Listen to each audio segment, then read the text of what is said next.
70 વર્ષ. મને હમણાં ખબર પડી કે આ મારાથી 3 મહિના મોટા છે કે હું એને આમ જનરલી તુકારે જ બોલાવું. પછી મને કહે કે આપણી વરસગાંઠ છે ને આ કરવું છે. ગોઠવવામાં બહુ ચેમ્પિયન જીત્યું. પ્રસંગો ઊભા કરી દે, ઉત્સવ ઊભા કરી દે, માણસો ભેગા કરી દે. પણ આ બધું ત્યારે જ બની શકે છે એણે કહ્યું એ પ્રમાણે જે રીતે સંબંધો જાળવ્યા. કલાકારોનું તમને કહી દઉં ને, એકલ પેટા, પોતામાં જ વ્યસ્ત, એમને કાંઈ પડી ના હોય ક્યારે.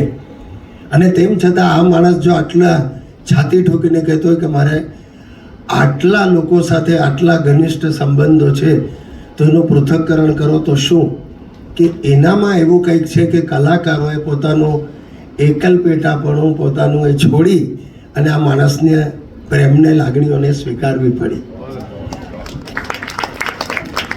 એટલે એની વિશેષતા. કલાકારો ખૂબ બધા છે, દરેકની લગભગ જો વાત સાંભળો તો આવી જ રહે. એક શરૂઆત પછી એક સ્ટ્રગલ પછી ક્યાંક પગભર થયા, પગ મક્કમ થયા અને આગળ વધ્યા. એ રીતની બધાની જ એક જર્ની હોય. પણ એ જર્નીમાં સાથે કેટલા જોડાયા અને સાથે કેટલા છે એ અહીંયા એનું ઉદાહરણ તાદ્રશ્ય છે. અને જે નામોનો ઉલ્લેખ કર્યો એ પણ એનો પુરાવો છે. તો જીતુભાઈને ફરી એકવાર અભિનંદન. અને એક નાનકડી વિનંતી ભગવાનને કે આ જે બીબુ છે ને જીતુ નામનું, એ તોડી નહીં નાખતો, આવા માણસ બનાવતો રહેજે.